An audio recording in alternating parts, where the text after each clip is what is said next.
Hi, బెండకాయ masala curry చేసుకుందాం రండి.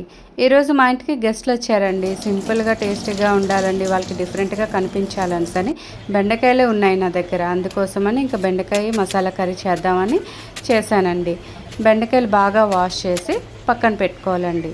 అది ఒక క్లాత్ తోటి బెండకాయలన్నీ తుడుచుకొని పక్కన పెట్టుకోవాలి. ఎందుకంటే దానికి జిగట ఉంటుంది కదండి, అది ఎక్కువ అవ్వకుండా ఉంటుంది అన్నమాట కర్రీ చేసేటప్పుడు. ఇప్పుడు నేను బెండకాయలన్నీ కూడా మీడియం సైజులో కట్ చేసుకున్నానండి. ఎందుకంటే చిన్నవి కాదు, పెద్దవి కాదు. సో మీడియం సైజులో కట్ చేసుకొని పక్కన పెట్టుకున్నాను. ఇప్పుడు 3 టమాటాలు తీసుకొని మిక్సీ వేసుకోవడానికని మిక్సీ గిన్నెలో కట్ చేసి వేసుకున్నానండి. 4 పచ్చిమిరపకాయలు, 1 ఉల్లిపాయ. పచ్చిమిరపకాయలు కట్ చేసి పక్కన పెట్టుకున్నాను. ఉల్లిపాయ కూడా పొడుగ్గా ముక్కలు కట్ చేసుకున్నానండి. సన్నంగా పొడుగ్గా కట్ చేసి పక్కన పెట్టుకున్నాను. ఇప్పుడు స్టవ్ ఆన్ చేసుకొని ఒక కళాయి పెట్టుకొని ఆయిల్ వేసుకుందాం రండి. ఆయిల్ వేసుకున్న తర్వాత ఆయిల్ బాగా హీట్ అవ్వాలండి.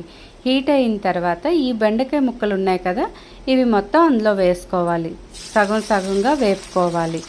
ఇది మరీ డీప్ ఫ్రై చేయకూడదు, మీడియం ఫ్రై చేసుకుంటే సరిపోతుంది.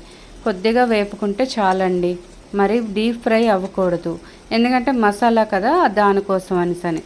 ఇప్పుడు మొత్తం అంతా వేగిపోయి మీడియం దీంట్లో వేగిపోయి నేను ఆయిల్ అంతా కిందకి రావడం కోసం ఒక స్ట్రైనర్ పెట్టుకున్నాను.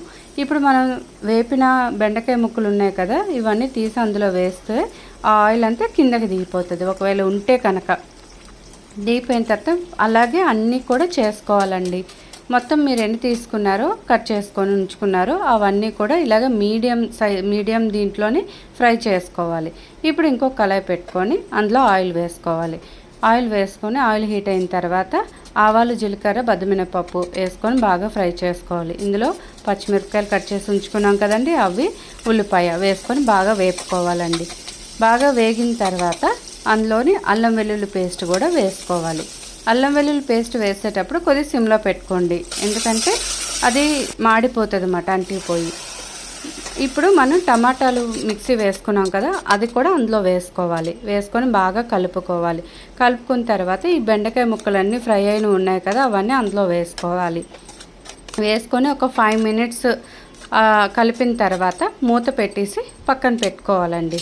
మూత పెట్టేసి ఇప్పుడు ఇంకొకటి మనం రెడీ చేసుకోవాలి. ఏంటంటే మసాలా మెయిన్ ఇదేనండి. ఒక బౌల్లోకి పసుపు, కారం, ధనియాల పొడి, మీ రుచికి తగ్గట్టు సాల్ట్, గరం మసాలా వేసుకొని కొద్దిగా వాటర్ వేసుకొని మిక్స్ చేసుకోవాలి. మొత్తం అంతా ఉండలు కట్టకుండా బాగా మిక్స్ చేసుకోవాలి. మరీ పలుచగా కాదు, మరీ థిక్గా కాదు, కొద్దిగా బాగా మీడియంగా ఉండేలాగా కలుపుకొని అదంతా కూడా ఇందులో వేసుకోవాలి.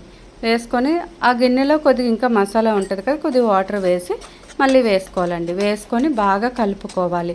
కలుపుకొని మూత పెట్టేసి ఒక 10 మినిట్స్ వెయిట్ చేస్తే బాగా దగ్గరకు వచ్చేస్తుందండి. చూసారా ఎంత బాగా ఉడికిపోయిందో.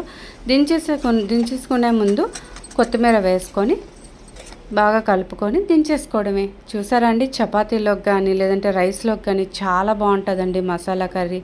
బెండకాయ మసాలా కర్రీ మీకు నచ్చినట్టయితే లైక్ చేసి షేర్ చేయండి. Thank you.